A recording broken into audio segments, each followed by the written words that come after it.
মানসিক স্বাস্থ্য সংক্রান্ত আলোচনার সেকেন্ড এপিসোডে আমরা ফিরে এলাম।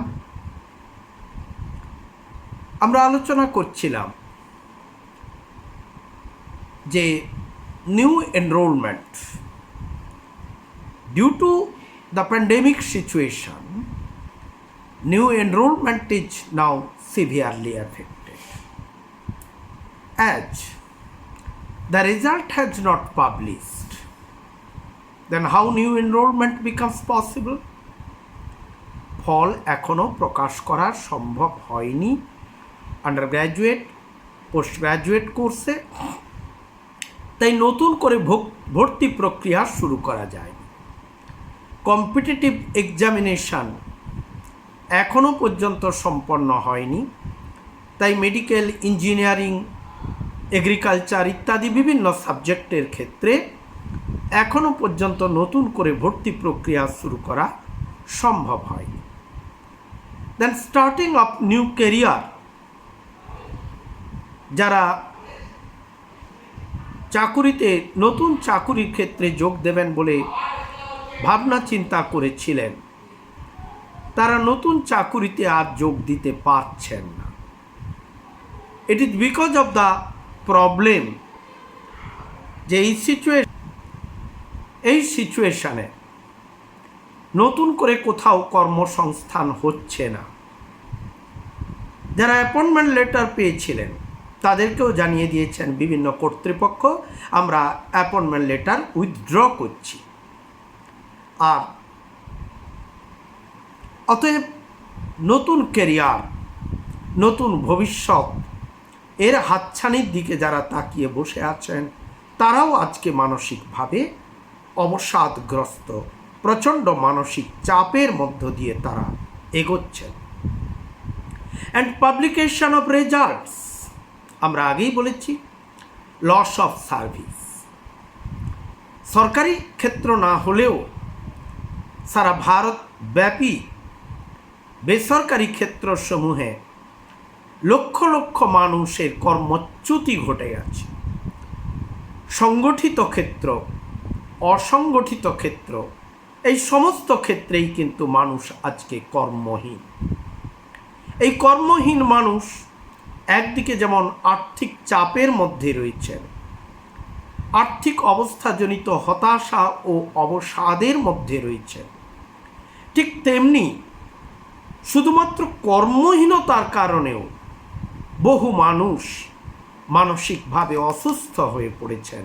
তারা সাইকিয়াট্রিস্টের শরণাপন্ন হচ্ছেন, তাদের মধ্যে আত্মহত্যার প্রবণতা বৃদ্ধি পাচ্ছে, তারা পরামর্শদাতা মনোবিজ্ঞানীর শরণাপন্ন হচ্ছেন। অতএব লস অফ সার্ভিস মানেই লস অফ ইনকাম। উপার্জনের পথ আজকে বিশেষভাবে বাধাপ্রাপ্ত, বিশেষভাবে ব্যাহত। Next point is affected social rapport. Hour social rapport is now severely affected. আমরা প্রতিবেশীর ঘরে আজকে যেতে পারছি না, কারণ করোনার এই আবহ। হয়তোবা করোনা বাড়ির বাইরে বেরোনো মাত্রই বিষাক্ত সাপের মতো দংশন করবে আমাদেরকে, হয়তোবা আমাদেরকে আলিঙ্গন করবে এই প্যান্ডেমিক সিচুয়েশন। সুতরাং আত্মীয় স্বজনের বাড়ি, প্রতিবেশীর বাড়ি আমরা যেতে পারি না, আমরা আলিঙ্গন করতে পারি না, আমরা পা ছুঁয়ে প্রণাম করতে পারি না, আমরা হাত ছুঁয়ে করমর্দন করতে পারি না। প্রতিনিয়ত এইরূপ সমস্যার মধ্য দিয়ে আমরা কিন্তু চলেছি, এবং সামাজিক যে আচার অনুষ্ঠান আজকে বিশেষভাবে ব্যাহত হচ্ছে। হিন্দু তথা বাঙালির 12 মাসে 13 পার্বণ, আজকে নমনম করে পার্বণগুলি সমাধা হচ্ছে। এর থেকে আমাদের মুক্তি নেই, আমরা বেরোতে পারছি না। আমরা যখন পরস্পরকে ইলেকট্রনিক মিডিয়ার মধ্য দিয়ে জিজ্ঞাসা করছি কেমন আছেন, তখন উত্তর পাচ্ছি এই মুহূর্ত পর্যন্ত ভালো আছি, জানি না একটু পরেই আমি করোনার দ্বারা আক্রান্ত কিনা। অর্থাৎ প্রতিনিয়ত একটা ফোবিয়া, না একটা ফিয়ার, এক অমূলক ভয় নয়, একটি ভয়, একটি ভীতি আমাদেরকে আক্রমণ করছে। আমরা সেই ভয় পূর্ণ পরিবেশের মধ্যে আমরা প্রত্যেকে বসবাস করছি। আমরা জানি না হোয়াট ইজ নেক্সট, আমরা জানি না এর পরের স্টেপে কার জন্য অপেক্ষা করছে সেই মহা শ্মশানের চুল্লি। তাই আমরা এক ভয়ানক সিচুয়েশনের মধ্য দিয়ে আজ সকলে এগিয়ে চলেছি। আর এই কারণে আমাদের প্রত্যেকের মানসিক স্বাস্থ্য, সারা পৃথিবী ব্যাপী একটিও মানুষ নেই যার মানসিক স্বাস্থ্য ব্যাহত নয়। অতএব সারা পৃথিবী ব্যাপী আমাদের মানসিক স্বাস্থ্য আজকে ক্ষতিগ্রস্ত। আমরা জানি না কিভাবে এর থেকে আমাদের মুক্তি ঘটতে পারে, কিভাবে আমরা এর থেকে বেরিয়ে আসতে পারব। আরও বেশি করে next point, affected teaching style and quality. আমরা ভারতের শিক্ষক শিক্ষিকারা, ভারতীয় উপমহাদেশের শিক্ষক শিক্ষিকারা, from cradle to the grave, from primary to the post graduate, আমরা কি করি? চক অ্যান্ড টক মেথড ব্যবহার করি। আমরা কিন্তু ল্যাবরেটরি মেথড বা ওপেন ডিসকাশন মেথড আমরা খুব বেশি অভ্যস্ত নই। সক্রেটিক ডায়ালগের মধ্যেও শিক্ষাদানের ক্ষেত্রে আমরা অভ্যস্ত নই, কারণ আমাদের পাঠ্যক্রম, আমাদের সময়, আমাদের পদ্ধতি, আমাদের অভ্যাস, এই সব কিছু আমাদেরকে বাধা দেয়। আজকে চিরাচরিত প্রথায় শিক্ষাদান ব্যাহত হচ্ছে। এমত অবস্থায় স্বল্প কিছু শিক্ষক শিক্ষিকা তারা এগিয়ে আসছেন, তারা নিরন্তর ইলেকট্রনিক মিডিয়াকে, ইলেকট্রনিক গেজেটসগুলোকে তারা ব্যবহার করছেন। কেউ জুমের মাধ্যমে, কেউ গুগল মিটের মাধ্যমে, কেউ অন্য কোনো মাধ্যম ব্যবহার করে অনলাইনে ক্লাস নিচ্ছেন, কেউ বা ভিডিও আপলোড করছেন ইউটিউবে এবং সেই ইউটিউব ছড়িয়ে দিচ্ছেন বিশ্বব্যাপী। কিন্তু ইউটিউবের মধ্য দিয়ে লেকচার আপলোড করে পাঠানো সুযোগ সম্ভাবনা তুলনামূলকভাবে কম ভারত এবং ভারতীয় উপমহাদেশের প্রেক্ষাপটে। তার কারণ এর ব্যাপ্তি আমরা কেউ জানি না, কত দূর পৌঁছাবে, কত মানুষের কাছে পৌঁছাবে, কত বৎসর ধরে এটি হাঁটতে থাকবে মিডিয়ার মধ্য দিয়ে মানুষের কাছে, মানুষের কাছে, মানুষের পাশে, তা আমরা জানি না। অতএব আমি যদি আমার বক্তব্য বিষয়ে কোয়ালিটি সম্বন্ধে আমি যদি প্রশ্নাতীত সামর্থ্যে অবস্থান না করি, তাহলে ইউটিউব মেথড আমরা ব্যবহার করতে পারি না। তাই most of the teachers in this country, in this state, is till date is now not interested to upload their lectures through the YouTube. কারণ যেহেতু আমরা চক অ্যান্ড টক মেথডে, যেহেতু আমরা নোট অ্যান্ড নেট মেথড ব্যবহার করে আমরা শিক্ষাদান করতে অভ্যস্ত, বিষয়ের গভীরে প্রবেশ করে বিষয়টিকে তুলে নিয়ে এসে যে আলোচনা, ছাত্র বন্ধুসুলভ যে আলোচনা, অথচ যে আলোচনার মধ্যে একটা বুদ্ধিদীপ্ত প্রাণ থাকবে, সেই বিষয়টি অধিকাংশ জন সেই বিষয়ে ভীত সন্ত্রস্ত হওয়ার জন্য তারা কিন্তু এই স্পন্টেনিয়াস লেকচার মেথডে তারা প্রবেশ করতে পারছেন না। তারা নিজেকে সারা পৃথিবীর সামনে ওপেন করে দিতে সাহস পাচ্ছেন না। তাই আমাদের teaching style and teaching quality আজকে এক বিশাল জিজ্ঞাসা চিহ্নের সম্মুখীন, বিশাল এক প্রশ্ন চিহ্নের সম্মুখীন। এবং আজকের সমাজ, আজকের মিডিয়া, আজকের ইলেকট্রনিক গ্যাজেটস তারা চাইছে, তারা ডিমান্ড করছে যে it is the need of the society that quality of the teaching সেই পর্যায়ে থাকবে, গুণগত মান সেই স্তরে থাকবে যেখানে দাঁড়িয়ে তিনি বলতে পারেন আমার পাঠদান প্রক্রিয়া সর্বজনের জন্য। তাই সর্বজনের পক্ষে করে তোলা আমাদের পক্ষে কঠিন, আমাদের পক্ষে অত্যন্ত জটিল, তাই অনেকেই আমরা এগোতে পারছি না। And costing of the daily costing of my lifestyle, the regular items, আমাদের প্রাত্যহিক জীবনে প্রয়োজনীয় জিনিসপত্র, খাদ্যদ্রব্য ইত্যাদি সব কিছুর মূল্য বৃদ্ধি ঘটছে ভয়ানক হারে। সংশ্লিষ্ট সরকার তারা সব কিছু দেখেও তারা নীরব থাকছেন, অথবা হয়তোবা তাদের হাতে নেই আর এই বিষয়টা নিয়ন্ত্রণ করার ক্ষমতা হয়তো তাদেরকে নেই। তাই সাধারণ মানুষের আজ নাভিশ্বাস হয়ে উঠছে। অতএব এই প্যান্ডেমিক সিচুয়েশন, আজ বলে আজ নয়, আজ থেকে 100 বছর আগেও যে প্যান্ডেমিক সিচুয়েশান ছিল, যে প্যান্ডেমিক সিচুয়েশান সারা কলকাতা মহানগরীকে, সেদিনের কলকাতা শহরকে ছারখার করে দিয়েছিল, সেদিনও জিনিসপত্রের মূল্য বৃদ্ধি রোধ করা যায়নি, কালোবাজারি রোধ করা যায়নি, মজুতদারি রোধ করা যায়নি, যদিও বর্তমান সময়ের সরকার পক্ষ এ বিষয়ে যথেষ্ট সংবেদনশীল এবং তারা সচেষ্ট। Our leisure time activities are nowadays affected. আমাদের প্রাত্যহিক যে অবসর বিনোদন, মর্নিং ওয়াক, ইভিনিং ওয়াক, বাঙালিরা একটু আড্ডাপ্রিয় জাতি, বিশেষত বয়স্ক মানুষরা সকালে সন্ধ্যায় হাঁটতে বেরোন, তারপরে অনেকে মিলে একত্রে বসে একটু প্রাত্যহিক গল্প করেন, এর মধ্য দিয়ে তারা জীবনী শক্তি অর্জন করেন, নতুন করে বেঁচে থাকবার একটা তাগিদ তারা লাভ করেন। এছাড়া আমাদের ছেলেমেয়েরা যারা গান বাজনা, ছবি আঁকা, খেলাধুলা, আবৃত্তি, নাটক ইত্যাদির মধ্যে ইনভলভ থাকে, তারাও ইনভলভ হতে পারছে না, তারা তাদের স্কুলে যেতে পারছে না, তাদের বাড়িতে শিক্ষক শিক্ষিকা পৌঁছাতে পারছেন না।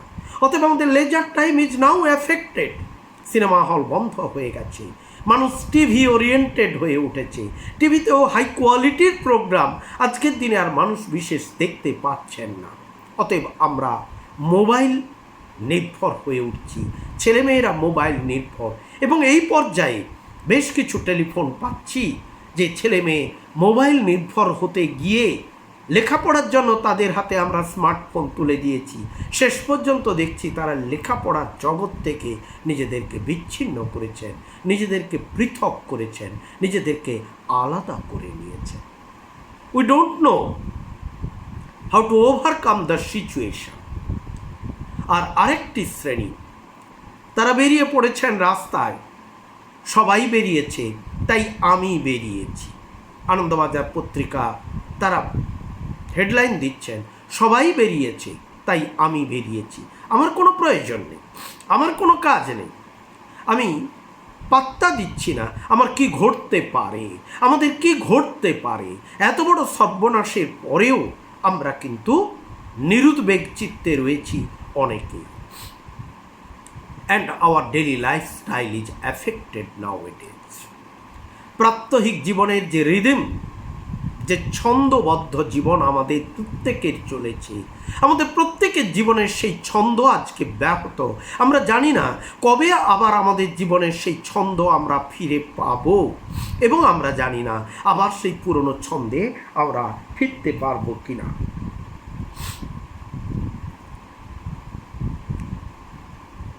প্রবলেম ইন মেডিকেল ট্রিটমেন্ট, আমাদের চিকিৎসা সংক্রান্ত সুযোগ সুবিধা তাও আজকে বিশেষভাবে ব্যাহত হয়েছে। আমরা উপযুক্ত চিকিৎসক পাচ্ছি না, হাসপাতালে ঠাঁই নাই ছোট সেতরি, আমার সোনার ক্ষেত গিয়াছে ভরি। অতএব স্থান নেই, জায়গা নেই, সিট নেই। এই যে সমস্যা, চিকিৎসার সমস্যা, বিনা চিকিৎসাতে প্রচুর মানুষ মারা যাচ্ছেন। Those who are affected from pandemic virus or those who are affected from other type of problem, তাদের আজকে মৃত্যু ঘটছে, কারণ উপযুক্ত সময়ে উপযুক্ত চিকিৎসার ব্যবস্থা আমরা করতে পারছি না। our communication is affected, পরস্পরের সঙ্গে কথা বলা, পরস্পরের সঙ্গে যোগাযোগ মেনটেন করা, এই যে বিষয়টা, এই বিষয়টাও আমাদের বিশেষভাবে ব্যাহত হয়েছে। Our communication system is affected. And what about then the disabled children, the challenged children, the special education need children? তাদের সমস্যাটা কিন্তু আরো অনেক জটিল হয়ে উঠেছে। কি সেই সমস্যা?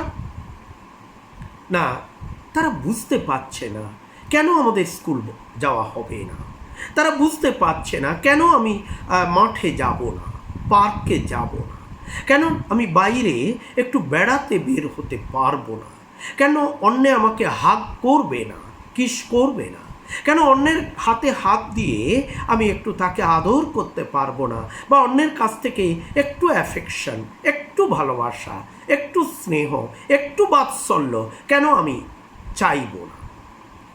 কারণ a good number of challenged, a good categories of the challenged, they can't understand the situation, তাদের সমস্যা।